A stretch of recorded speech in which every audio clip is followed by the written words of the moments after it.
हम सभी के सामने आदरणीय बीके भगवान भाई साहब जी उपस्थित हैं। हम भाई साहब का करकर ध्वनि से स्वागत करेंगे।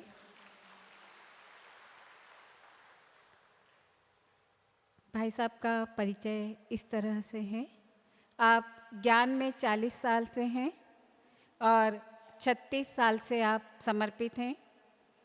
आप महाराष्ट्र सांगली से हैं और देखिए परमात्मा अपने रत्नों को किस तरह से और कहाँ कहाँ से चुनता है, जो एक मिरेकल ही लगता है। आपको ज्ञान रद्दी की किताब से मिला है। ये बहुत एक वंडरफुल अनुभव है जो भाई साहब हम सभी को आखिरी में सुनाएंगे। आपने अभी तक 12,000 स्कूलों, 8,000 जेलों में कार्यक्रम करके इंडिया बुक ऑफ रिकॉर्ड नाम दर्ज कराया और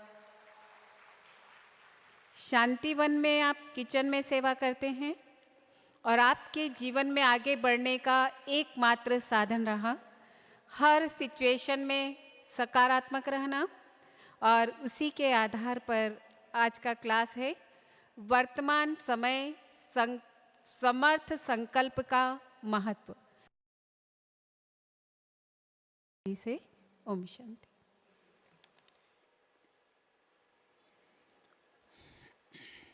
ओम शांति। तो आज का बहुत सुंदर विषय है वर्तमान समय प्रमाण समर्थ सकारात्मक संकल्प का महत्व। अभी भी हम सभी ने बाबा की 18 जनवरी की मुरली सुनी। ये यज्ञ की 40 साल पालना की पूरा होने वाली मुरली थी। उसमें बाबा ने 0 का अर्थ बताया और 4 का अर्थ बताया। 4 मतलब शुभ चिंतन, शुभ चिंतक, शुभ वृत्ति, शुभ वायुमंडल, और 0 और हीरो। लेकिन इस मुरली को धारण करना है, उसका आधार भी है सकारात्मक संकल्प।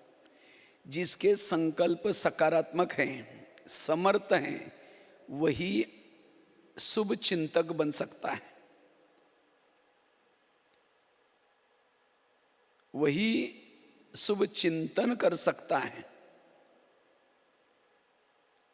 वही शुभ वायुमंडल फैला सकता है, वही अपनी वृत्ति को शुभ बना सकता है। कौन? जिसके संकल्प समर्थ हैं, सकारात्मक हैं। अगर मेरे संकल्प निगेटिव हैं,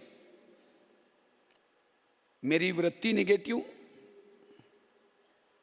वायुमंडल निगेटिव, चिंतन निगेटिव, और साथ में चिंतन और सारा निगेटिव, क्योंकि समर्थ संकल्प बीज है।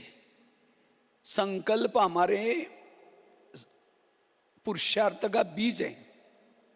संकल्प से शब्द बनते हैं, संकल्प से वृत्ति बनती है, संकल्प से दृष्टि बनती है, संकल्प से संस्कार बनते हैं, संकल्प से व्यवहार बनता है। सारा खेल संकल्प का है। इतना ही नहीं, सारा कल्प जो चलता है संकल्प के आधार से चलता है। जिसके संकल्प ही निगेटिव है, उसका कल्प भी निगेटिव। आज कई कहते हैं मेरे जीवन में प्रॉब्लम है। क्या प्रॉब्लम है? मुझे सहन ही नहीं होता। और क्या बोलते हैं? मेरे संस्कार ही नहीं बदलते। और क्या कहते हैं? मेरा योग ही नहीं लगता। इन सब का कारण है निगेटिव संकल्प। जिसके संकल्प निगेटिव हैं, योग में बैठा है, लाल लाइट चल रहा है, गीत बज रहे हैं, शुरू करता है मैं आत्मा हूं, शांत स्वरूप हूं, शक्ति स्वरूप हूं। फिर कहेंगे मेरे को क्यों बोला, ये संकल्प आएगी। फिर कहेंगे ठीक है मैं आत्मा हूं। फिर कहेंगे 15 दिन पहले भी तो बोला था। फिर कहेगा ठीक है मैं आत्मा हूं, शांत हूं। फिर कहेगा चलो बोला कोई बात नहीं, लेकिन सबके बीच में क्यों बोला? जिसके संकल्प निगेटिव हैं वो बैठ करके स्थिर एकाग्रचित योग नहीं कर सकता। इतना ही नहीं, वो कर्म योगी नहीं बन सकता। उसके चेहरे में खुशी नहीं होगी। जिसके संकल्प निगेटिव हैं, व्यर्थ हैं, उसके चेहरे में खुशी नहीं होगी। और बाबा कहता है आगे चल करके मेरे बच्चों के चेहरे म्यूजियम का काम करेंगे। लेकिन किसके चेहरे हैं? जिसके अंदर समर्थ संकल्प चलते हैं, जिसके संकल्प पॉजिटिव चलते हैं, उसके चेहरे से, चाल चलन से बाबा की प्रत्यक्षता होगी। जिसके संकल्प नेगेटिव चलते हैं, व्यर्थ चलते हैं, उसको रात को चैन की नींद नहीं आती। आज कईयों को नींद ही नहीं आती क्योंकि निगेटिव संकल्प चल रहे हैं। जिसके संकल्प निगेटिव चलते हैं वो शारीरिक रूप से, मानसिक रूप से थक जाता है। जिसके संकल्प निगेटिव चलते हैं उस घर में लक्ष्मी वास नहीं कर सकती, वहां बरकत नहीं हो सकती, उसके घर के पानी के मटके भी सूख जाते हैं। आपस में हमेशा खिटपिट रहेगी। जिसके संकल्प निगेटिव चलते हैं आपस में दूरियां पैदा होती है, उसका मन भारी होता है। अब जिसका मन भारी है, योग में उसका मन ऊपर नहीं जाएगा। एक लोहे का मन लेकर के ऊपर फेंको, जाएगा? मन तो भारी होता है ना। इसलिए मन को मन मत बनाना, मन को सदा पॉजिटिव रखना। जिसके संकल्प ज्यादा चलते हैं, व्यर्थ चलते हैं,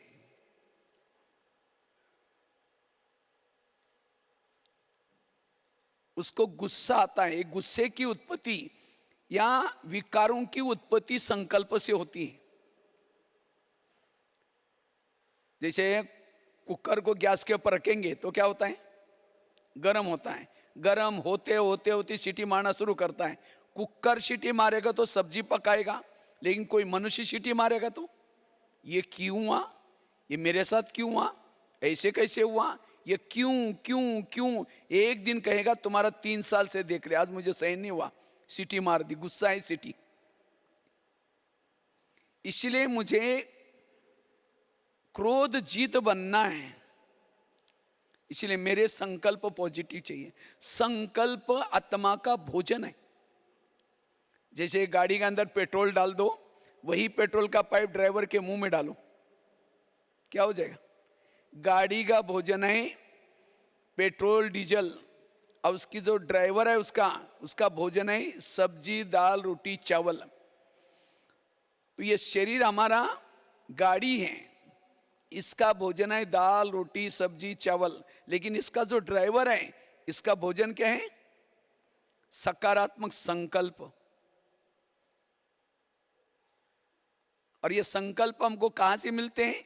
मुरलियों से। इसलिए बाबा ने खास कहा शुभ चिंतन, शुभ चिंतक।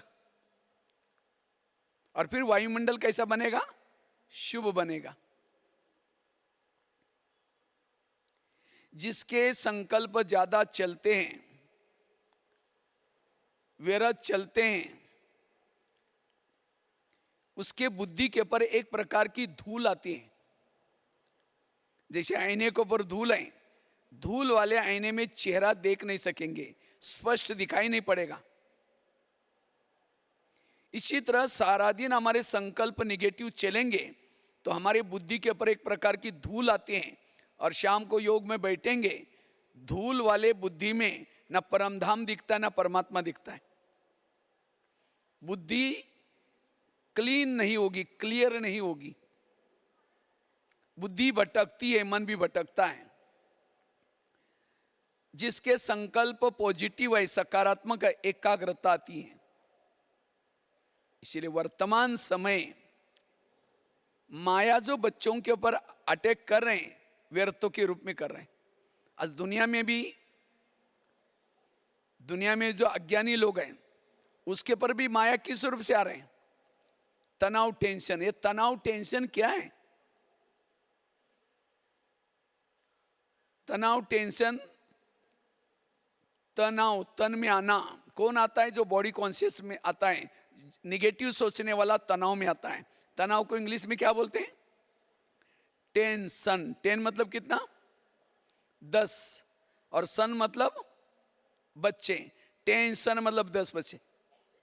पहले तो 2-4 आए, फिर और 10 पैदा होंगी, सुखी कैसे रहेंगे? अब किसी के 10-12 बच्चे हैं, माँ बाप शांति से बैठेंगे, एक आएगा पापा जी मुझे कपड़े चाहिए, अब उसको भगाओ, दूसरा आएगा पापा जी मुझे परीक्षा फीस चाहिए, अब उसको भगाओ, तीसरा आएगा पापा जी मुझे किताबें लेनी है। जितने बच्चे उतनी समस्या भी ज्यादा। इसीलिए आजकल दुनिया में एक कहावत बनी है, छोटा परिवार सुखी परिवार।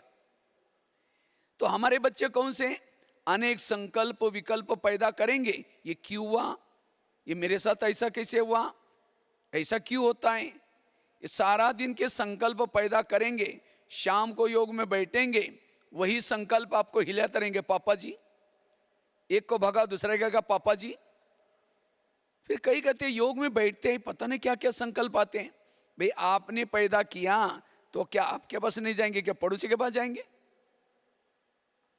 दुर्योधन जैसा बच्चा पैदा किया किसने? धृतराष्ट्र ने। खुद को तो उनको दुखी बनाया, पड़ोसी वालों को भी दुखी बनाया। अगर मैंने किसी के लिए निगेटिव संकल्प पैदा किया, वो तो उसको तो दुखी करेगा, खुद अपने को भी दुखी करेगा, खुद को भी दुखी करेगा। इसीलिए शुभ चिंतक बनो, दूसरे के लिए शुभ चिंतन। कई कहते हैं हम कैसे उसको दुआएं दें? आप उसको नहीं दो, अपने लिए तो दे सकते ना। कई उतावले होकर के कहते इसका तो सत्यानाश हो जाए, इसका ऐसा हो जाए, ये शब्द जाएगा, उसका तो सत्यानाश करेगा, वापिस हमारा भी सत्यानाश। कोई रावण की तरह भी किसी ने व्यवहार किया तो भी बाबा के पास जाकर के कहो, बाबा इस आत्मा का कल्याण करना। उसके लिए चिंतन कैसे रोको? शुभ। ये शुभ चिंतन जाएगा, उसको भी थोड़ा सा मदद करेगा और फिर आपको भी मदद करेगा। इसलिए वर्तमान समय वायुमंडल को शुद्ध बनाना है, फरिश्ता बनना है, अशरीरी बनना है, विधेयी बनना है। अपने संकल्पों को समर्थ बनाओ।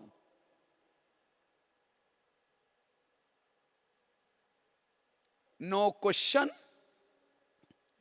No correction, no quotation, no opposition, मन चुप। हम करेक्शन करते हैं, ऐसा होना चाहिए, ये करना चाहिए, ऐसा होना चाहिए, ये सब। इसीलिए बाबा ने कहा नो प्रॉब्लम, मेरे जीवन में कोई प्रॉब्लम नहीं। समस्याओं का समाधान करो, कारणों का निवारण करो। जिसके संकल्प निगेटिव चलते हैं, ज्यादा चलते हैं, उसके पास गुण और शक्तियां नहीं होगी।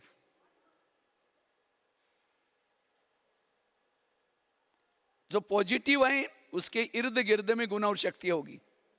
राजा जब चलता है, राजा अकेला नहीं चलता, साथ में सेना होती है, और उसकी रक्षा कौन करते हैं? सेना करते हैं। राजा निश्चिंत होकर बेफिक्र बात से होगा। इसी तरह हमें भी इस दुनिया में चलना है।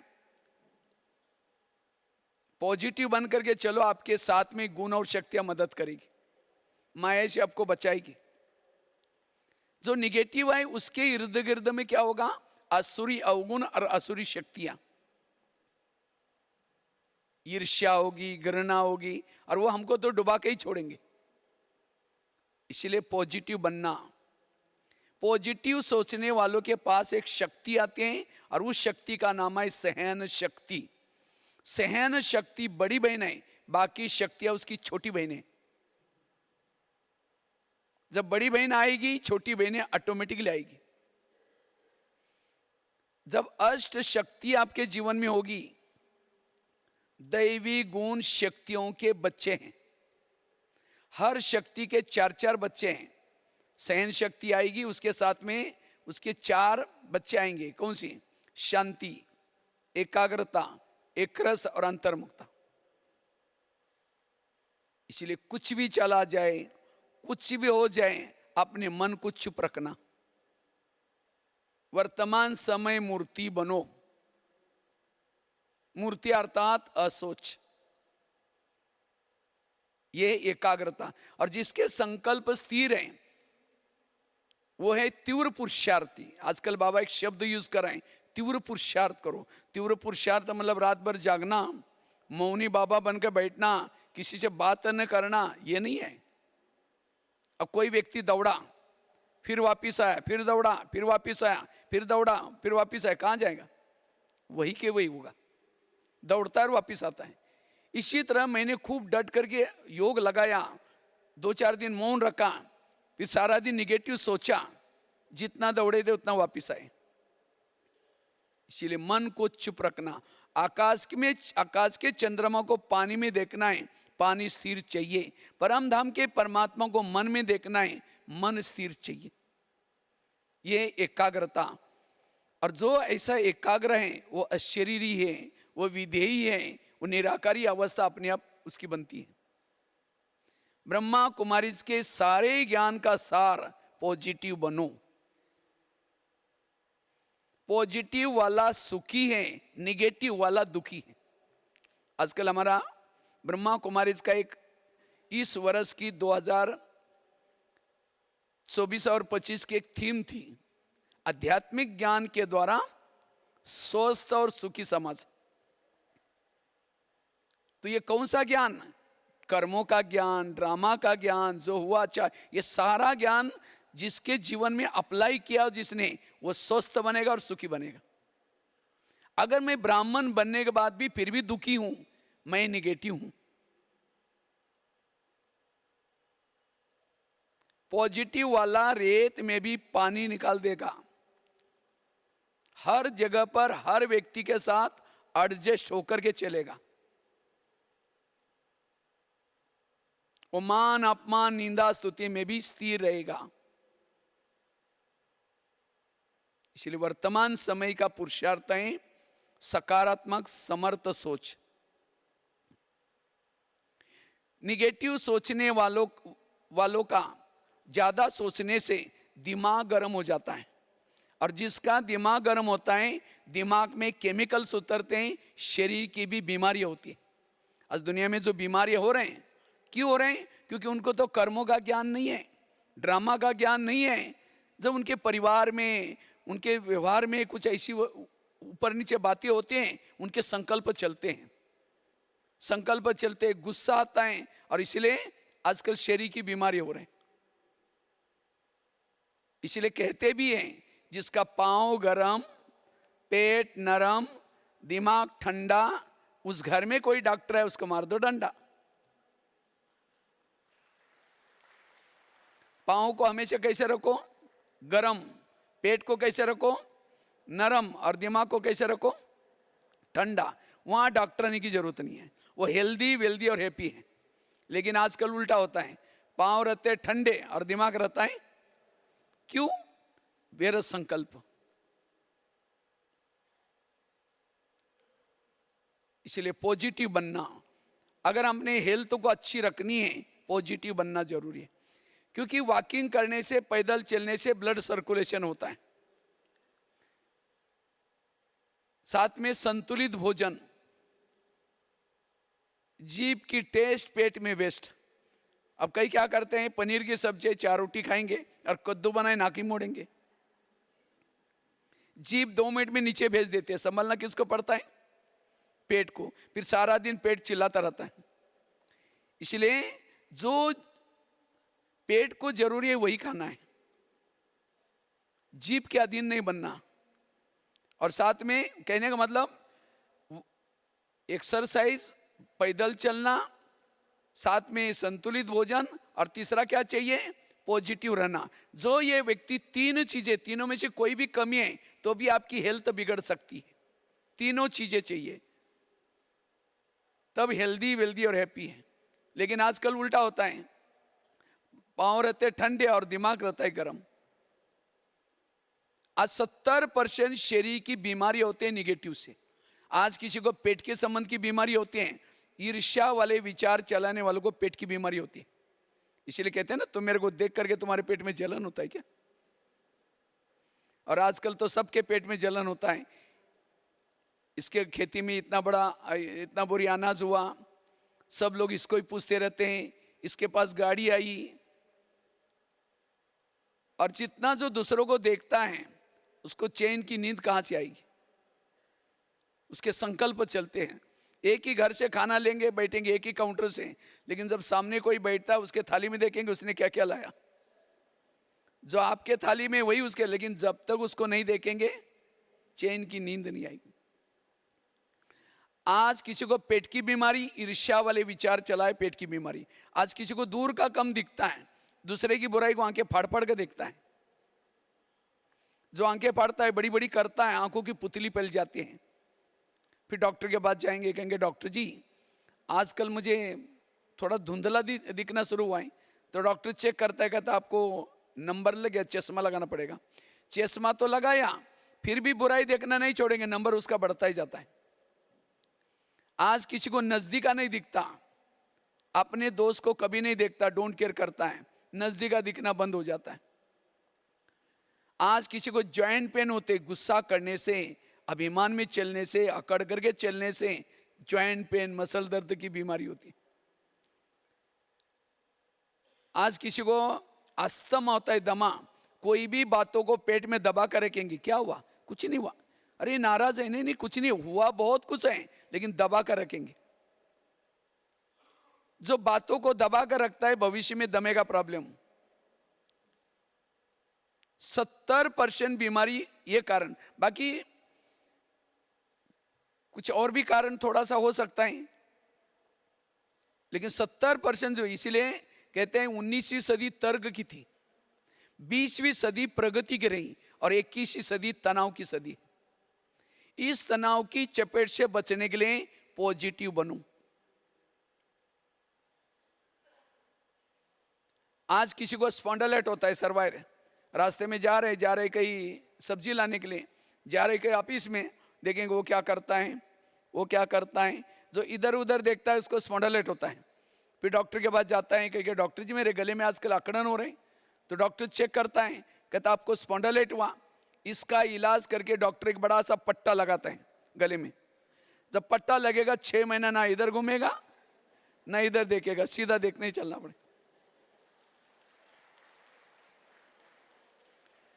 आज किसी को शुगर होती है, शुगर कोई मीठा खाने से नहीं होती, शुगर का कारण भी टेंशन। क्या टेंशन?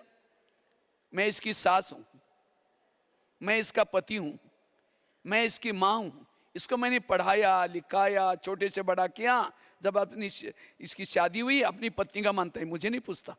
अब मेरी हालत ऐसे बुढ़ापे में पता नहीं मेरा क्या होगा। ऐसे निगेटिव संकल्प से ऐसे केमिकल्स उतरते हैं, शुगर होती है। जब शुगर होगी तो क्या करेंगे? मीठा खाना बंद करेंगे, टेंशन में आना बंद नहीं करेंगे। इसलिए अपने संकल्पों को पॉजिटिव बना दो। आज किसी को ब्रेन हेमरेज, एक नई बीमारी निकली है। क्या हुआ? अरे 8 दिन पहले हमको देखा था, उसको कोई बुखार नहीं आया, कुछ ब्रेन हेमरेज हुआ। ये ब्रेन हेमरेज क्या है? हमारे ब्रेन में बालों से भी महीन नसें होती हैं। ये नसें क्या काम करते हैं? खून सप्लाई होता है ब्रेन में। लेकिन जब व्यक्ति कारणे अकारणे कोई बातों में टेंशन तनाव में आता है, उस नसों से तेजी से खून बहता है और वो नाजुक नसें फट जाती हैं और उसका कोई इलाज नहीं है। इसीलिए कुछ भी हो जाए, कुछ भी आपका चला जाए, हमारे प्रधानमंत्री जी ने कोरोना काल में सभी को एक मंत्र दिया था, हमारे लिए जान अच्छी है, हमारे लिए जहान है। हमारी जान ठीक है, हमारे लिए जहान है। अगर मेरी जान ही चली गई, मेरे लिए जहान कोई काम का नहीं। इसलिए कुछ भी हो जाए हमें पॉजिटिव बनना, यह है समझदार। पॉजिटिव वालों के अंदर देवताओं के संस्कार, देवताओं की संस्कृति आती है। पॉजिटिव वाला ही फरिश्ता है। हमारा लक्ष्य है फरिश्ता बनना, अशरीरी बनना। इसलिए इस 2025 में अपने संकल्प के ऊपर ध्यान देना। हमारे एक ब्रह्मा कुमारी इसका एक गीत बना हुआ है, यूं तो कोई धन नहीं गंवाना, लेकिन संकल्प का धन इसको कभी वेस्ट नहीं गंवाना। हमारे शरीर में गिनती के श्वास हैं, हर एक शरीर में गिनती के श्वास हैं। जब श्वास पूरे हो जाते हैं, कहते हैं ना, कोई व्यक्ति शरीर छोड़ता है तो क्या बोलते हैं, इसके श्वास पूरे हो गए। ये हमारे श्वास ज्यादा कब चलते हैं, जब कभी टेंशन में आता है, तनाव में आते हैं, कहीं घबराहट आती है, तब हमारे श्वास तेजी से चलते हैं। इसलिए अपने श्वास को कम चलाना, और उसका आधार है समर्थ सोचना, पॉजिटिव सोचना। तो मैं खुद समर्थ हूं, पॉजिटिव हूं या निगेटिव, कैसा पता चलेगा? मैं खुद निगेटिव हूं या पॉजिटिव हूं, कैसी फर्क आएगी? सामने से कोई व्यक्ति आ रहे हैं, उसको देखते आप रास्ता काट रहे हैं, उसका चेहरा देखना पसंद नहीं करते, आप निगेटिव है। समझो कोई माता है, कोई उसके पति की महिमा करता है, तुम्हारे पति तो बड़ा अच्छा है, हाँ तेरे को क्या पता, तुमने दूर से देखा है, मैं पूरा लाइफ उसके साथ रहती हूं, वो क्या है मैं ही जानती हूं। पति की महिमा नहीं सुन रहे, निगेटिव है। उसके सास की कोई महिमा करता है, तुम्हारे सास तो बड़ी अच्छे हैं, अरे वो क्या है बुढ़िया मैं जानती हूँ, तुमने तो दूर से देखा है। सास की महिमा नहीं सुन रहे, पति की महिमा नहीं सुन रहे, किसी की महिमा नहीं सुन रहे, आप निगेटिव हैं। अगर एक व्यक्ति के प्रति भी आप निगेटिव हैं, आपके दिल में बाबा कैसा बैठेगा?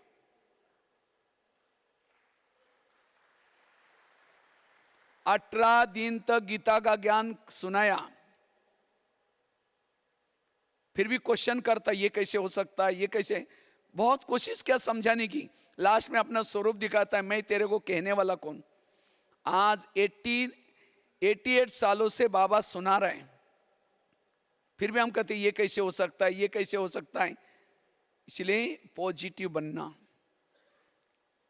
जो पॉजिटिव है उसने ज्ञान को समझा, ड्रामा को समझा, कर्म गति को समझा, हर एक पार्ट अपना अपना ये समझा। और जो पॉजिटिव है वो ऑटोमेटिकली अशरीरी बनता है, विधेयी बनता है, निराकारी स्थिति, फरिश्ता स्थिति आती। हमारे दो लक्ष्य हैं, संगम का लक्ष्य, दूसरा है सत्युग का लक्ष्य। संगम का लक्ष्य क्या है? अशरीरी बनना, विधेयी बनना, निराकारी बनना, बीजरूप बनना, बिंदु स्वरूप बनना। और सत्युग का लक्ष्य लक्ष्मी नारायण बनना, देवी देव। जो संगम के लक्ष्य तक पहुंचेगा, सत्युग का लक्ष्य उसकी परिचय वो अपने आप मिल जाएगा। इसलिए वर्तमान समय में पॉजिटिव रहना, सकारात्मक रहना बहुत जरूरी है।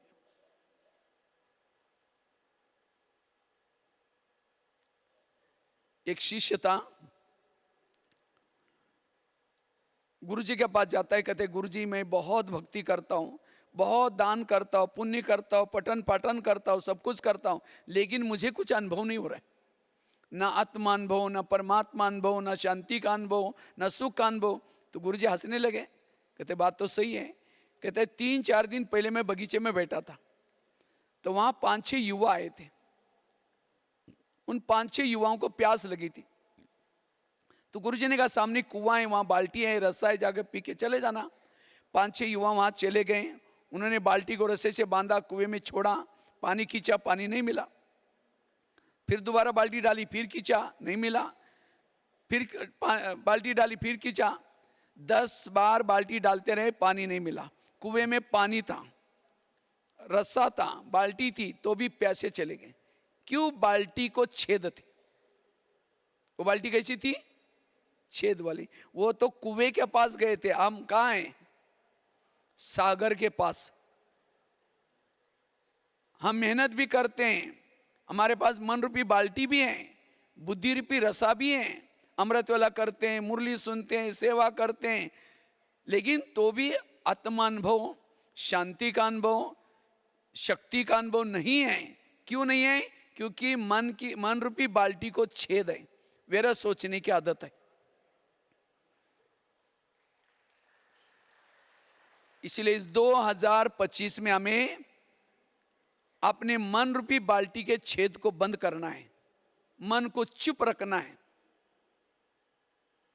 यह है पुरुषार्थ। जो समर्थ है वो हमेशा समर्थ सोचता है।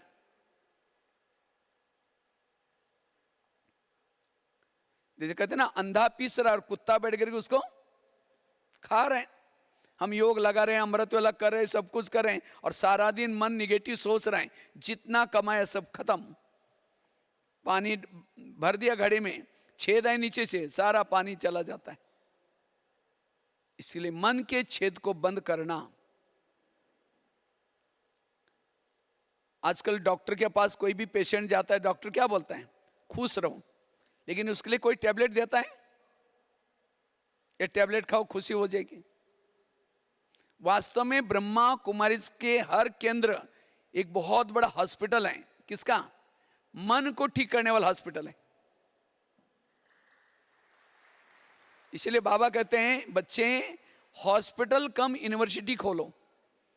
ये हॉस्पिटल मतलब वो शरीर वाले नहीं, एक होता है मन की बीमारी, दूसरे आते हैं तन की बीमारी, और तीसरे है सामाजिक बीमारी। जिसका मन बीमार उसका तन बीमार। आज वो डॉक्टर तो दवाई देता है, वहां से तो दब जाती है, कहीं और से निकल जाती है। आज किसी को ब्रह्मा कुमारी के सेंटर पर बुलाते हैं, क्या बोलते हैं? बहन जी हमको टाइम कहाँ है, हम तो बिजी रहते हैं, हमको टाइम ही नहीं है। चलो यहाँ नहीं आएगा, टेंशन में आएगा, तनाव में आएगा, कोई भूल हो जाएगी, जेल में जाने का टाइम है। अगर यहाँ नहीं आएगा, कोई ना कोई बीमारी होगी, हॉस्पिटल में सोने का टाइम है। यहाँ नहीं आएगा, कोर्ट कचहरी में जाने का टाइम है। ब्रह्मा कुमारी में जो आता है उसको कहीं जाने की जरूरत नहीं पड़ेगी।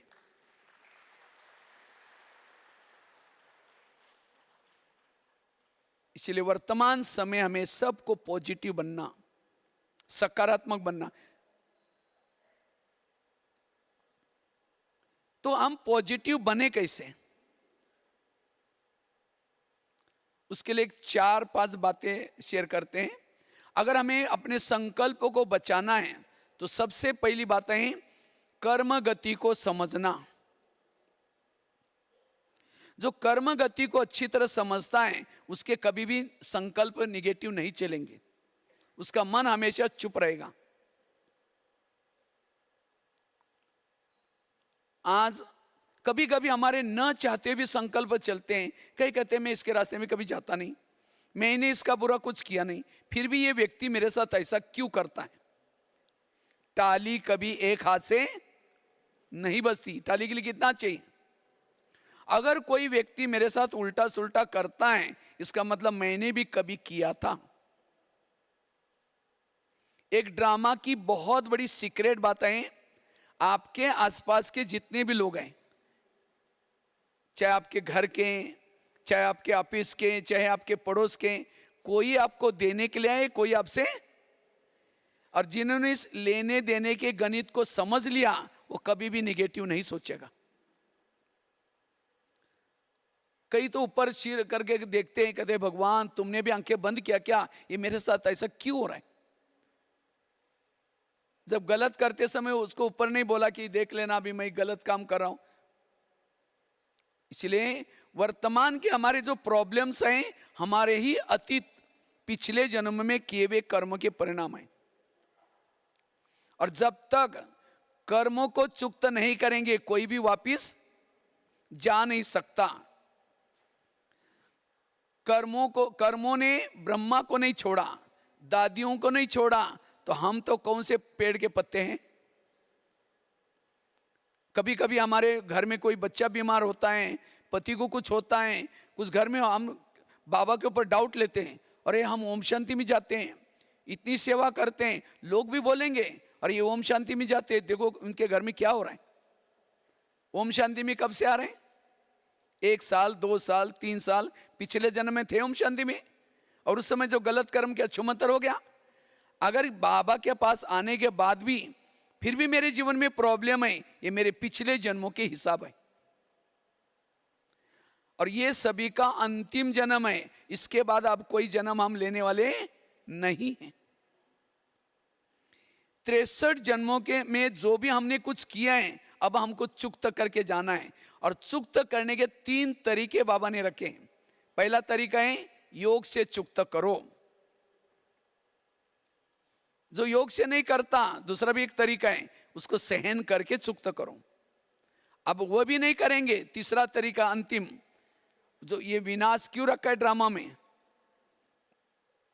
क्योंकि विनाश में जो तकलीफें होंगी, परिस्थिति आएगी, उसे जो हमें सहन करना पड़ेगा, उससे भी विकर्म खत्म होंगे और आत्मा ही पावन बनेगी उसे भी। लेकिन ऐसी पावन विनाश के समय जो पावन आत्मा बनेगी सजाओं से, वो सत्युग त्रेता में नहीं आएंगी, जीवन मुक्ति में नहीं जाएंगी, मुक्ति में चली जाएंगी। मुक्ति में जाएंगी अर्थात वो आत्माएं केवल द्वापर और कलयुग में आ सकते हैं, सतयुग त्रेता में नहीं आएंगी। जिन्होंने सहन करके हिसाब चुक्त किया, जीवन मुक्ति में जाएगी सतयुग त्रेता में, लेकिन पद कम हो जाएगा उनका। और जिन्होंने योग से हिसाब चुक्त किया, सतयुग में जीवन मुक्ति में ऊंच पद मिलेगा उनको। तो कौन सा अच्छा है? तो बाबा रोज क्यों कहते बच्चे योग लगाओ, सारा मदार योग के ऊपर है, क्योंकि इसके बिना हमारे जन्म जन्मांतर के विकर्म खत्म नहीं होंगे सिवाय योग से।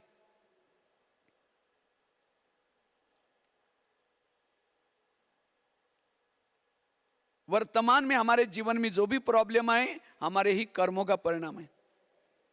ब्रह्मा बाबा कभी कभी शिव बाबा के साथ रोरवान करते थे बाबा, क्योंकि बाबा को खांसी आती थी थोड़ी, तो कभी कभी ज़्यादा जब खांसी आती थी तो बाबा शिव बाबा से रोरवान करते थे, बाबा मेरी थोड़ी खांसी ठीक करो ना। तो शिव बाबा क्या बोलते थे, ऐसा है मैं पतितों को पावन बनाने के लिए आया हूँ, खांसी ठीक करने के लिए नहीं आया हूँ। ये खांसी आपके कर्मों का ऐसा है, आपको ही चुकता करना पड़ेगा। आपके घर में रहता हूँ, इसका अलग से मैं किराया दूंगा। अब गुलजार दादी जिनके तन में बाबा आते थे, हमारे सामने 4 साल हॉस्पिटल में रही। डाउट आया उनको, अरे देखो हम बाबा कर रहे थे इतना, ये तो भी। इसलिए अंत में ऐसी ऐसी कुछ बातें आएंगी, ऐसी ऐसी परिस्थिति आएंगी, उस समय आपको वंडर लगेगा ये क्या हो रहा है मेरे साथ। उस समय संकल्प चलेंगे, डिस्टर्ब हो जाएंगे। आजकल दुनिया में लोग डिप्रेशन में जा रहे हैं, सुसाइड कर रहे हैं, कोई नशा करता है, कोई तो किसी का मर्डर भी कर लेता है। ये सब क्यों? कर्मों का ज्ञान नहीं है। इसलिए वर्तमान समय हमें इस कर्म गति के ज्ञान के द्वारा पॉजिटिव बनना है। कई कहते नहीं भाई जी हमारे घर के पास इतना भ्रष्ट व्यक्ति है, इतना गलत काम कर रहे हैं, भगवान उसका ही घर भर रहे हैं। जो घर भर रहे हैं उसके पिछले अच्छे कर्मों का फल है। अब गलत बीज बो रहा है, उसका फल भी उसको मिलेगा। भगवान के घर में देर है लेकिन अंधेर नहीं है।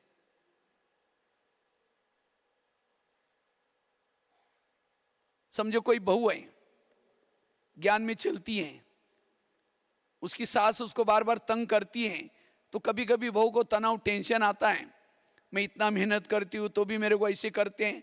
अगर सास और बहू का पिछला जन्म दिखाया जाए तो, और जो बहू है पिछले जन्म इसकी सास थी, और जो सास है वो कौन थी? बहू। इसीलिए कहते हैं ना सास भी कभी बहू थी। अगर आपका पति आपको तंग करता है, इसका मतलब मैंने भी उसको कभी तंग किया था, मेरा हिसाब किया था। अब क्या हो रहा है? जिस दिन पति ने तंग किया, योग में बैठेंगे, बाबा क्या कहो, बाबा आज बहुत मेरा हिसाब चुकता किया, चुकता हुआ, कल भी बोलना कि पति को अच्छी तरह तंग कर लेना। कोई संकल्प नहीं चलेगा, आनंद आएगा। इसलिए कर्म गति को समझना। जो कर्म गति को समझता है उसका मन सदा चुप रहेगा, व्यर्थों से मुक्त बन जाएगा।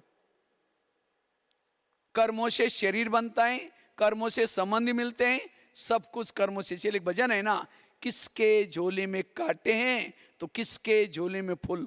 कोई कारण होगा रे, कोई कारण होगा। बांटने वाला एक है, कोई लूला लंगड़ा आंधा, क्यों? कर्म। और कर्म अच्छा करने के लिए हमें जो बाबा ने श्रीमत दी है, श्रीमत के आधार से चलना। जो श्रीमत के आधार से चलता उसके कर्म ऑटोमेटिकली अच्छे बन जाते हैं। तो कोई हमें देने के लिए आए, कोई हमारे से लेने के लिए। और संगम युग में महान भाग्यशाली कौन है? जिनके जीवन में प्रॉब्लम्स, समस्या, विघ्न ज्यादा, उतना वो भाग्यशाली।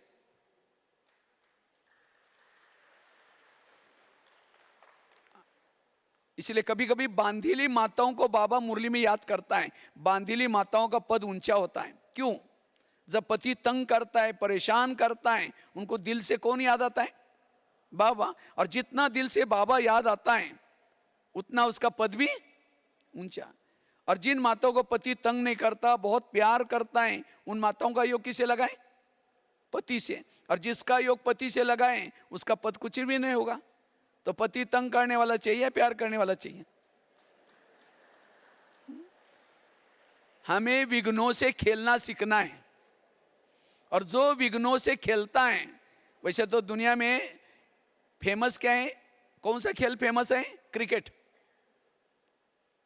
भारत में भी क्रिकेट को, वैसे तो मैंने तो स्कूल में कभी खेला नहीं, लेकिन क्रिकेट क्या होता है? क्रिकेट में 3 स्टंप होते हैं।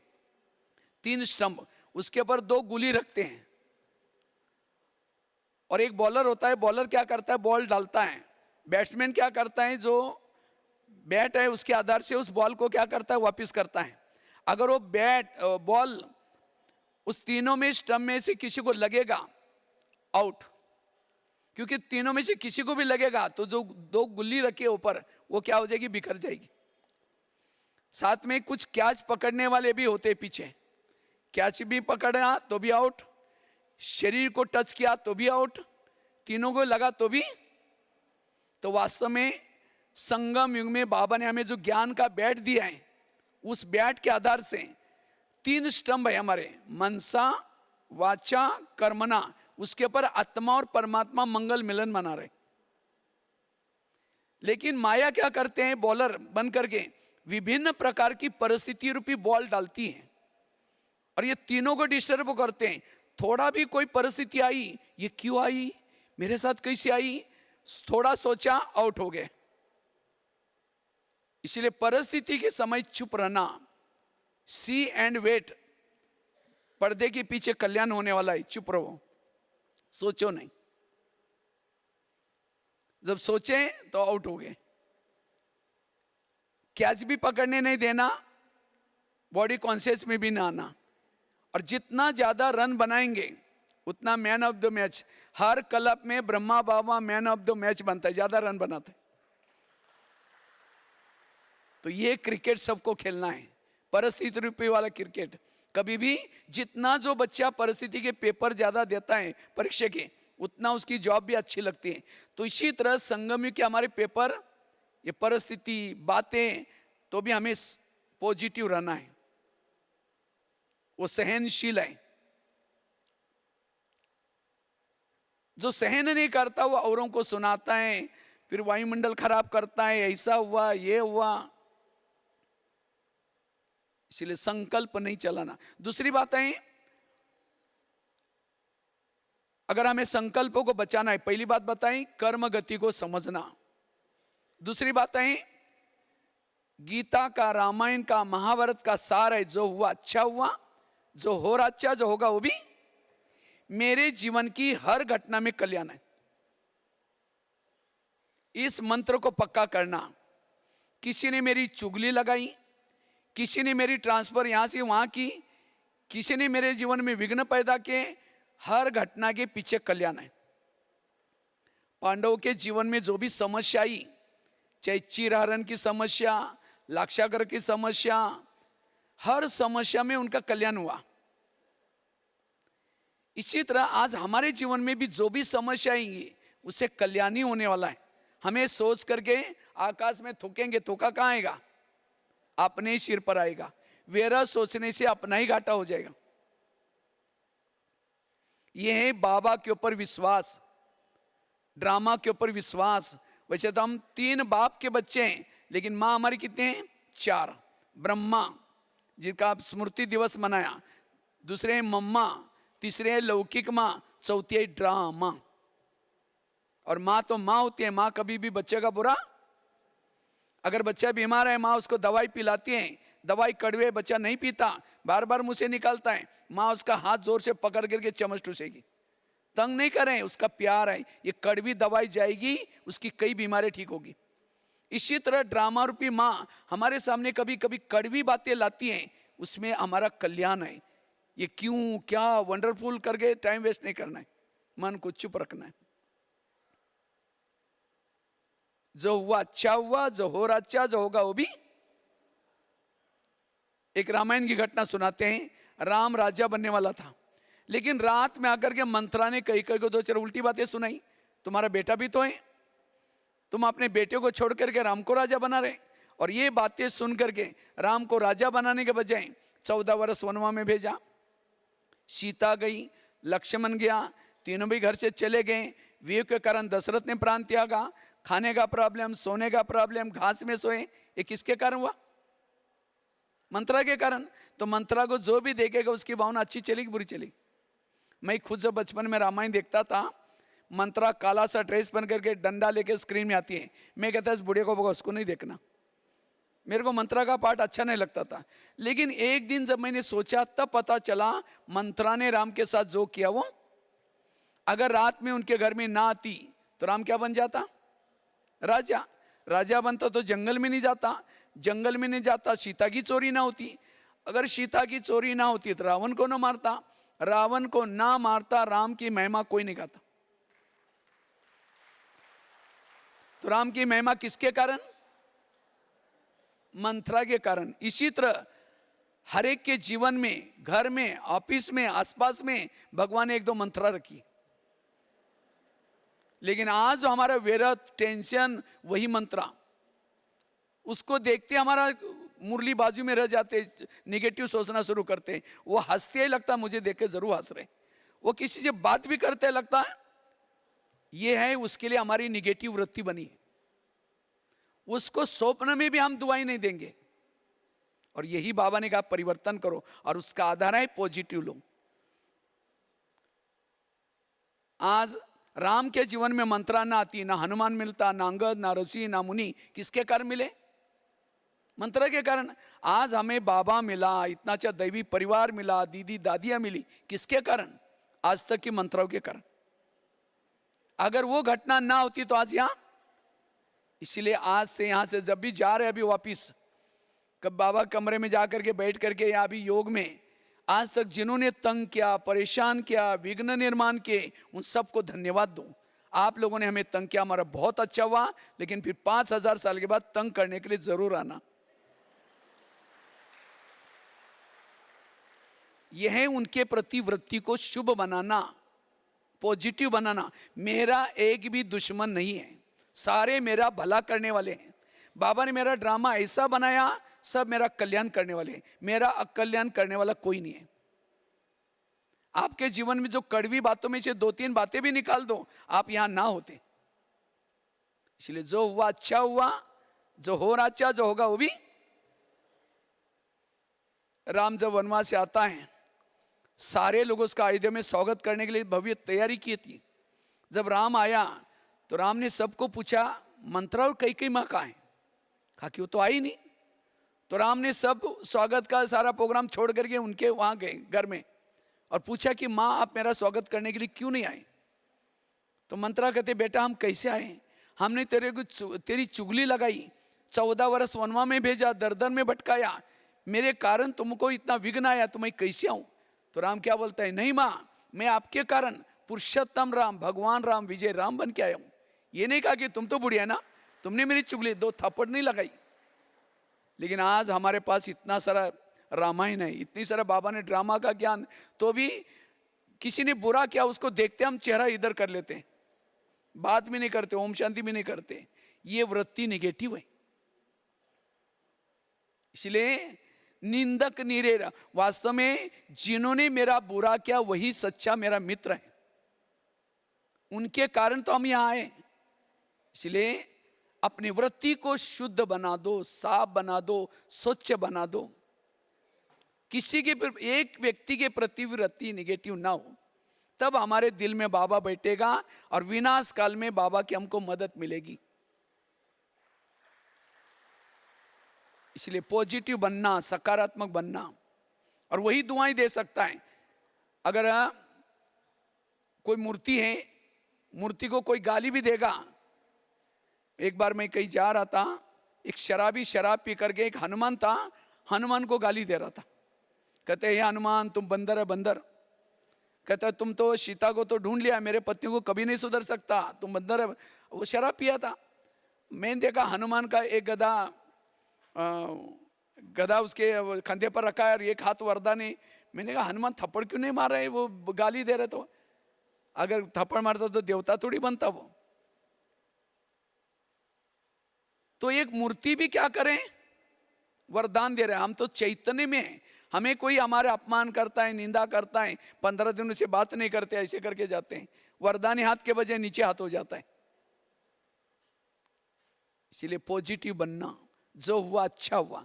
तीसरी बात है, अगर अपने संकल्पों को बचाना है, अपनी दिनचर्या में, रोज के दिनचर्या में 3 बातों को अंडरलाइन करना। एक तो अमृत वेला का योग अच्छी तरह करना। दूसरा, क्लास के पहले आकर के आधा घंटे का योग करना। और तीसरा, रोज की मुरली हमें सेंटर पर जाकर के पढ़ना, सुनना। जो ब्राह्मण ये 3 चीजें करता है, इन 3 चीजों से हमारा मनोबल बढ़ता है, आत्मबल बढ़ता है, आत्मिक स्थिति बनती है। और जिन्होंने 3 चीजों को परफेक्ट किया, सारा दिन उसका मन चुप रहेगा। कितनी भी परिस्थिति आई, कितनी भी बातें आई, उसका मन चुप रहेगा। ये 3 चीजें बड़ी इंपॉर्टेंट है ब्राह्मण जीवन में।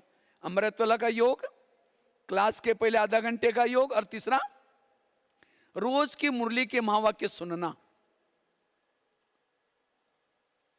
ये 3 चीजों को हमें अंडरलाइन करके जाना है यहां से।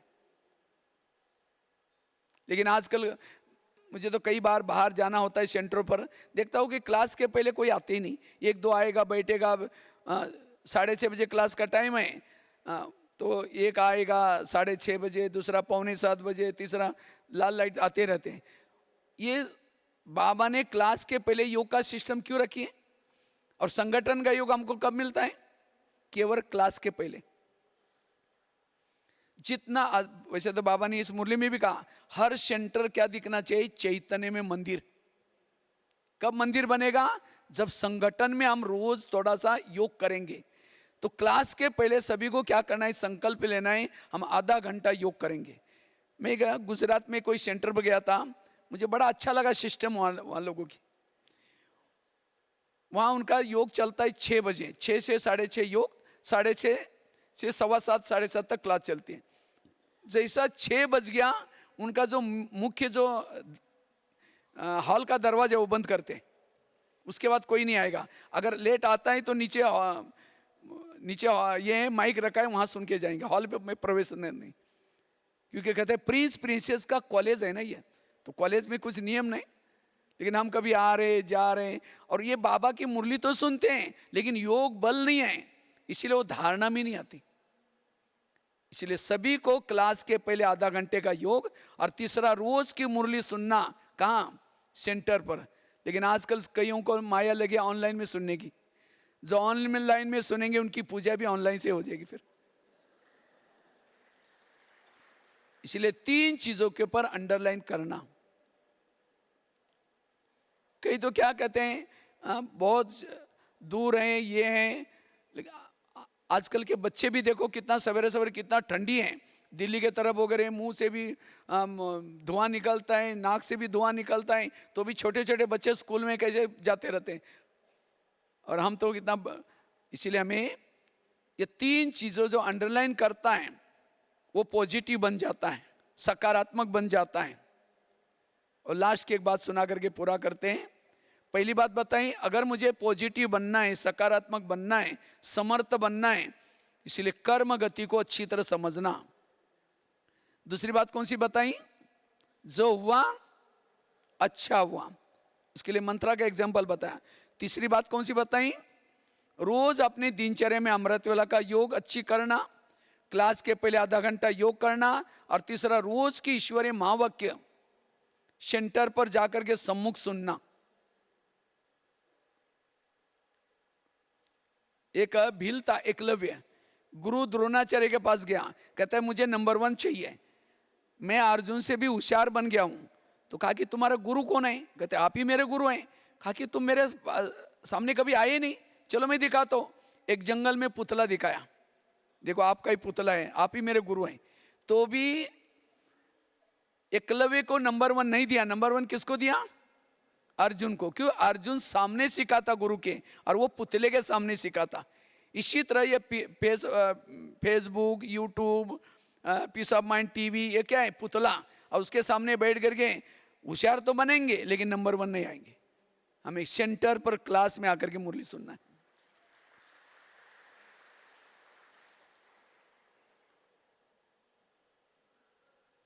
और लास्ट की बात आई, निगेटिव बात को क्या बना दूं?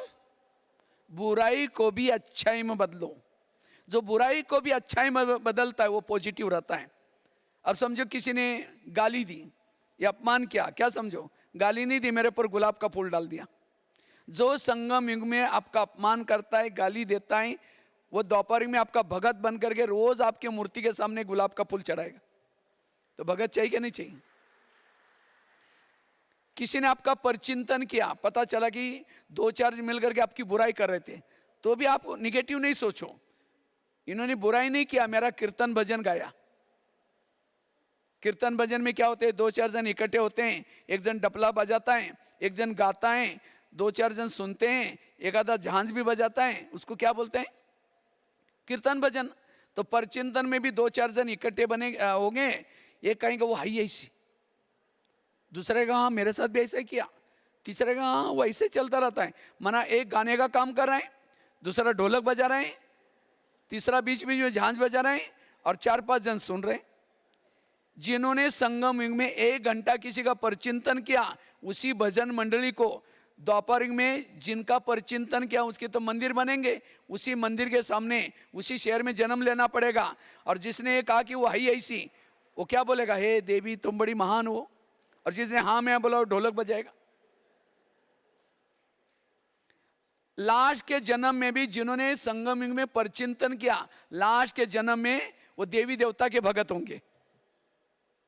निशानी है। इसलिए आपस में मिलो, किसके भगत बनो?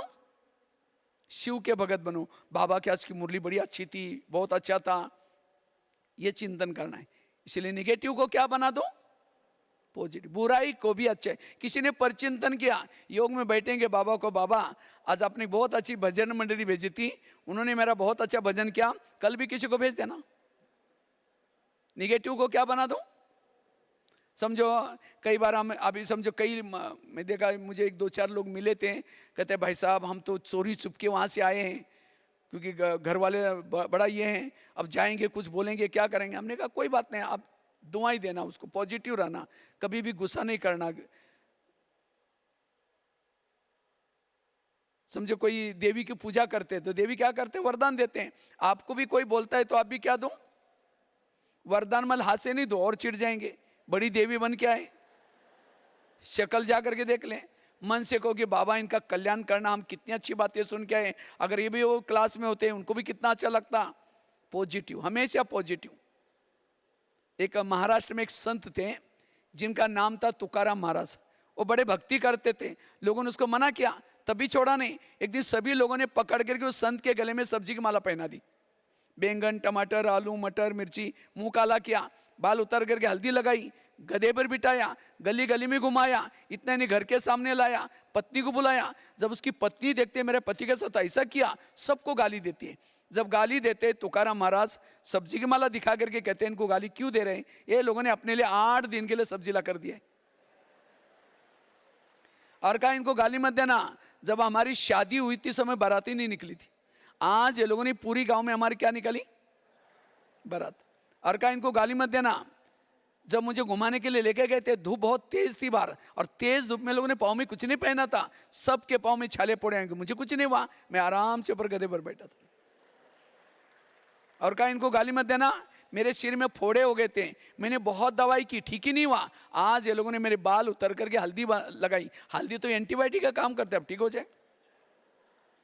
ये है जीवन जीने की कला। हर बातों को पॉजिटिव बना दो, और जो पॉजिटिव बनता है वो समर्थ है, वो शक्तिशाली है। वो शुभ भावना दे सकता है, दुआएं दे सकता है, वो जहां भी जाएगा शुद्ध वायुमंडल बना सकता है, वो किसी के प्रति भी उसकी निगेटिव भावना नहीं होगी। ये है पुरुषार्थ। और ये केवल बातें मैंने सुना ही नहीं, शॉर्ट में मेरा अपना अनुभव सुना करके मैं पूरा करता हूं। वैसे तो मैं आगे, मेरा भी आगे बढ़ने का एक ही कारण रहा, हमेशा पॉजिटिव रहा। वैसे तो लौकिक में मैं महाराष्ट्र से एक छोटे से गांव में जन्म लिया। मैं तो 11 साल स्कूल भी नहीं गया था। तो 11 साल के बाद स्कूल में गया तो टीचर ने मना किया, तुम तो बड़े हो गए, अब थोड़ी पढ़ सकते हैं। मैंने कहा सर मेरे को कोई सर्टिफिकेट नहीं चाहिए, मुझे क सीखना है, क्योंकि मैं कहीं बाहर जाऊंगा तो बस का बोर्ड कैसे पढ़ूंगा। तो मेरी लगन देकर टीचर कहता ठीक है कल से आओ। पहले दिन 5वीं कक्षा में बिठाया। तो रोज़ जब मैं जाना शुरू, और कहा कि पहली को सुनाएगी तो भी सुन लेना, दूसरे को सुनाएगी तो भी सुन लेना। रोज़ जब जाना शुरू किया, घर वालों ने मना किया, तुम रोज़ कहाँ जाते हो? मैंने कहा स्कूल में। कहा कि अपने पैसे नहीं जाना। मैंने कहा मैं पैसे नहीं मांगूंगा, बिना पैसे का पढ़ूंगा। कहा कि ऐसे जाना तो बोले जाओ। तो मैं क्या करता था, रोज़ सवेरे जल्दी उठता था, नीम के बीज इकट्ठे करता था, वहाँ बबूल के पेड़ हमारे घर के आसपास थे, बहुत चढ़ करके गम निकालता था, बेचता था, अपने पाँव पर खड़ा होकर के पढ़ाई किया। 7वीं कक्षा में बोर्ड की परीक्षा थी। तो टीचर ने कहा तुम डायरी पेन नहीं लाते, कल से नहीं आओ। तो मैं सोचा अब क्या करेंगे, घर में तो मना किया है, चोरी भी नहीं करना है। तो मैं पुरानी रद्दी से डायरी लाता था, उसको पानी से धुलाई करके, पहले स्याही से लिखते थे, पानी से धुलाई करके धूप में सुखा करके फिर लिखता था। एक दिन आया, उसी रद्दी में ब्रह्मा कुमारी का किताब मिला, उसी से ज्ञान में। अगर मेरी परिस्थिति ऐसी ना होती तो शायद बाबा के ज्ञान में ना आते। तो जो हुआ अच्छा हो। इतना नहीं, मेरे जीवन में प्रॉब्लम आई, उसके बाद मैंने क्या किया, उस किताब के अनुसार और किताबें मंगवाई। और मुझे यहाँ का उनका एक 3 लोग का चित्र बड़ा अच्छा लगा, मैंने और किताबें मंगवाई। उसके बाद फिर तब तक मेरी 10वीं पूरी होगी। 10वीं में बोर्ड में फर्स्ट नंबर लिया। फिर ITI का कोर्स करने के लिए बड़े शहर में गए थे। वहाँ एक ब्रह्मा कुमारी की पाठशाला मिली, वहाँ रोज जाना शुरू किया। तो एक दिन बाबा कहते हैं बच्चे बाहर का भोजन नहीं खाना चाहिए, शुद्ध भोजन खाना चाहिए। मेरा तो घर से टिफिन आता था। अब मैंने सोचा बाबा का श्रीमत नहीं बाहर का खाना। तो मैंने क्या किया, घर वालों को पत्र लिखा, मुझे बाहर का भोजन, अपना भोजन नहीं भेजो, मैं खुद बनाऊंगा। मुझे कुछ आता भी नहीं था, पैसे भी नहीं थे, तो भी लगा कि बाबा का नियम पालन करना है। तो मैं क्या करता था, चावल उबालता था, उसके ऊपर शक्कर डाल करके उसी को गर्म चावल को खाता था। 3 साल पढ़ाई किया, चावल में शक्कर डाल के खा के श्रीमत का पालन किया। लेकिन आज बाबा ने कहाँ रखा है, यहाँ मधुबन में किचन में सेवा मिली बाबा के भोलेनाथ भंडारे में। उसके बाद जब ITI पूरा हुआ, मैंने कहा बहनों को कहा बहन जी मुझे मधुबन में जाना है। तो उस समय तो मेरे को इतना कुछ भी नहीं आता था, ना हिंदी भाषा आती थी, ना कोई खाना बनाना आता था, कोई कला, लेकिन अंदर से था कि मुझे बाबा की सेवा करनी है। तो बहनों ने कहा तुम गरीब बच्चा, तुम जाकर करोगे क्या, तुम 2 शब्द भी नहीं बोल सकते हो। लेकिन मैं लगा कि नहीं मुझे जाना है, तो मना किया। तो एक दूसरे दिन बाबा ने मुरली में कहा कि बच्चे योग लगाओ, असंभव बातें क्या होगी। तो मैंने रात को 10 बजे से सवेरे 5 बजे तक योग तपस्या की। उस समय मेरा ITI पूरा हुआ था और ड्रामा ऐसा बना मधुबन में आ गया। उसके बाद यहाँ से गुलजार दादी मुझे दिल्ली लेके गई। तो दिल्ली में मुझे हिंदी इतनी अच्छी नहीं आती थी, तो कभी कभी लगता था मुझे भी किसी को ज्ञान सुनाना सीखना है। तो मैं क्या करता था, कभी फ्री रहता था, किसी को बुला करके कुछ सुनाता था। तो किसी ने मेरे को देख लिया, कहते आप क्या सुना रहे थे। मैंने कहा ज्ञान की बातें। कहते तुम्हारा काम नहीं, तुम ऐसे हो वैसे हो, बहुत निगेटिव बोला। तो मैंने सोचा कि इनकी कोई गलती नहीं, मेरे पास ज्ञान का स्टॉक नहीं है, इसलिए बाबा ये सेवा का मौका नहीं दे रहे। तब से सुनाना बंद कर दिया। 10 साल तक मैं रहा।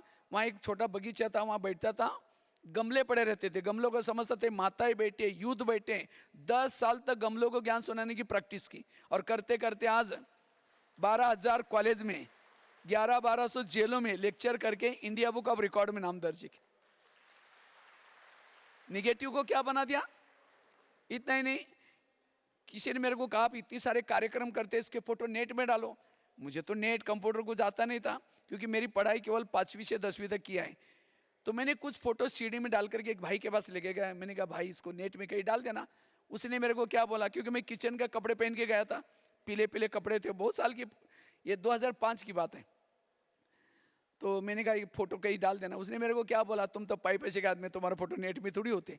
मुझे लगा नेट क्या होते हैं, मुझे उसको सीखना है। दोपहर को सोने के बजे मैं एक टेलीफोन एक्सचेंज के पास कुछ कंप्यूटर पढ़े रहते थे दिन में, तो वहाँ बैठ करके सीखा। सीखते सीखते आज यूट्यूब में, गूगल में बीके भगवान भाई डालो, 10,000 से ज़्यादा वीडियो, बहुत सारे क्लास मिलते। आज हर एक के जेब में बैठा हूँ। परिस्थिति ने सिखाया, निगेटिव को क्या बना दिया? परिस्थिति निर्माण करने वालों को मैंने अपना गुरु समझा। एक गुरु ने मुझे लेखक बनाया, एक गुरु ने मुझे कंप्यूटर सिखाया। इतना ही नहीं, एक दिन मैंने सोचा एक लेक्चर करते 100-200 लोग, 1000 लोग सुनेंगे, अगर एक आर्टिकल छपेगा कितना लोग पढ़ेंगे। मैंने रात भर जाकर एक लेख लिखा, लिखते लिखते 2 बज गए, फिर 4 बज गए, फिर 4 बजे समेट करके योग करके गया, फिर किचन की सेवा करके एक भाई के पास फोटो कॉपी करने के लिए गया। मैंने कहा भाई इसको फोटो कॉपी करना, जो भी पैसा लगा दूंगा। तो उसने ऊपर नीचे देखा, पता नहीं क्या हुआ, फाड़ के 25 टुकड़े करके कचरे में डाल दिया। अब कितना गुस्सा आना चाहिए, संकल्प कितना चलना चाहिए। रात भर मैंने लिखा और उसने फाड़ के, मैंने सोचा नहीं इसमें कल्याण है, आज से फोटोकॉपी नहीं करूंगा, हर लेख 5 बार लिखूंगा। तो एक एक लेख 5 बार लिखते रहा, करेक्शन होता गया। आज 30-40 मासिक में लिखता रहता हूँ, 40 मैगजीन में लिखता रहता हूँ। तो एक एक परिस्थिति ने, इसीलिए मैंने केवल सुनाया नहीं, लेकिन परिस्थिति को क्या बनाया? पॉजिटिव। और यही हमारा आगे बढ़ने का। लोगों ने पत्थर मारे, उस पत्थर को सुन करके सीढ़ी बनाई। आज भगवान भाई ऐसे नहीं बने, भगवान भाई बनने के लिए बहुत लोगों ने छाने रतोड़े लगाई। उन सभी का धन्यवाद। कभी मेरे को उन्होंने, जिन्होंने विघ्न डाले, उसको देखने के बाद मेरे को बहुत ये लगता है, रिस्पेक्ट लगता है उनके लिए, क्योंकि उन्होंने मुझे आगे बढ़ाया। इसलिए ये मैंने क्लास किया नहीं, क्योंकि घरों में आजकल यही होता है, यही प्रॉब्लम आता है। फिर कहते हैं मुझे सहन नहीं होता। इसलिए परिस्थिति को पॉजिटिव बना, ज्ञान को अप्लाई करना, केवल सुनना नहीं है। आज कितनी सारे जेलों में, कहा मैं कैदियों, पुलिस वालों को देख करके बचपन में डरता था, लेकिन ये पॉजिटिव के कारण आज जेलों में जाकर के कैदियों के सामने अपने अनुभव, कई बार मैं जब क्लास कराता हूँ तो उनको थोड़ा जैकेट वगैरह पहन करके कई बार जाते हैं, थोड़ा ट्रैवलिंग वगैरह करना पड़ता है, उनको लगता है कोई मंत्री जी भाषण कर रहे हैं। कई उठ करके कहते हैं सर मेरी बहुत गरीबी थी, मैंने चोरी की इसलिए पकड़ा गया। जब मैंने अपनी कहानी सुनाता हूँ, मैं भी एक गरीब था, मैं भी रद्दी से डायरी ला करके पानी से धुलाई करके लिखता था, खाना चावल में शक्कर डाल के खाता था। अगर मैं भी चोरी करता तो मैं यहाँ स्टेज पर ना होता, तुम लोगों के साथ बैठता। तो अनुभव, इसलिए पॉजिटिव बनना वर्तमान समय बहुत जरूरी है। और पॉजिटिव जितना बनेंगे आपका पुरुषार्थ बहुत अच्छा चलेगा। जो बाबा चाहता है ऐसा हम बन सकेंगे। इसलिए वर्तमान समय हमें पॉजिटिव समर्थ बनना। ठीक है, ओम शांति।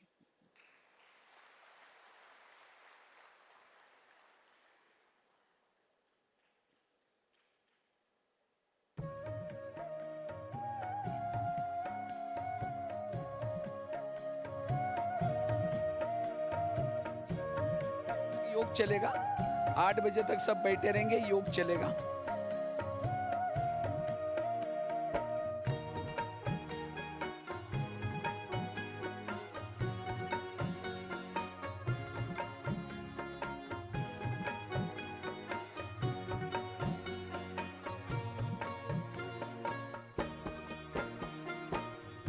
जीवन की नैया कर दे प्रभु के हवाले, प्रभु के हवाले।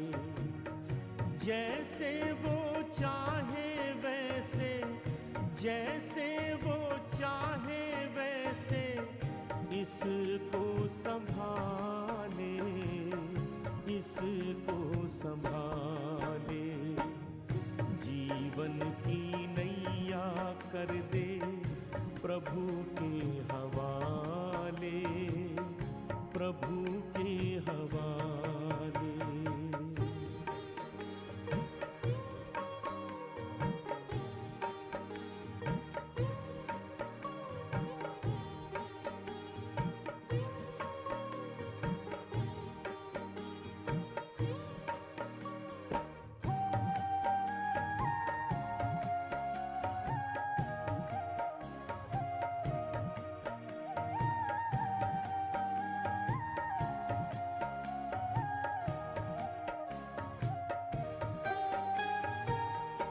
तन का न गर्व कीजय, ये तो विनाशी है। तू तो है चेतन आत्मा, ज्योति अविनाशी है। ज्योति सागर पिता को दिल में बसा ले, दिल में बसा ले। राहों में भर जाएंगे तेरे उजाले, तेरे उजाले। जीवन की नैया कर दे प्रभु के हवाले, प्रभु के हवाले।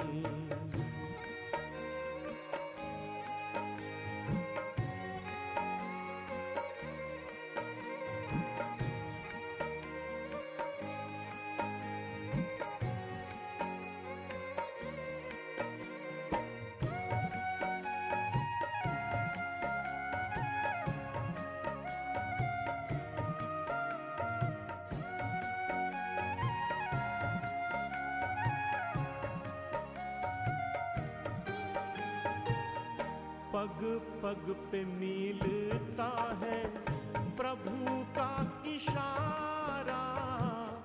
इसके सहारे कर दे स्वाहा तू सारा।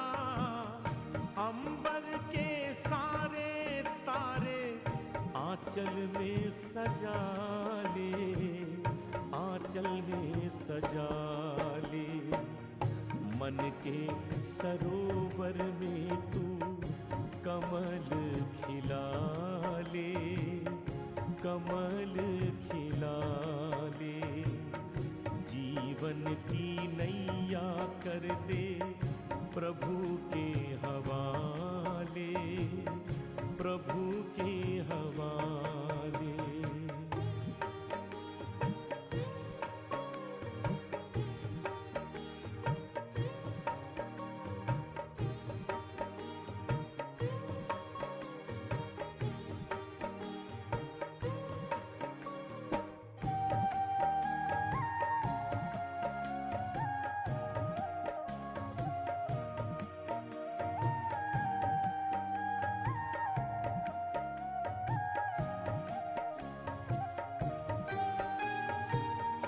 दाता की देन कर दे दाता को अर्पण।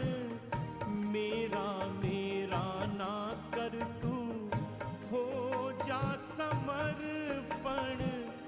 तूफान के तोड़ घेरे भव से निकाले, भव से निकाले। दे दे पतवार काहे चिंता को पाले, चिंता को पाले। जीवन की नैया कर दे प्रभु के हवाले, प्रभु के हवाले। जैसे वो चाहे वैसे, जैसे वो चाहे वैसे इसको संभाले, इसको संभाले। जीवन की नैया कर दे प्रभु के हवाले, प्रभु के हवाले। जीवन की नैया कर दे प्रभु के हवाले, प्रभु के हवाले। जीवन की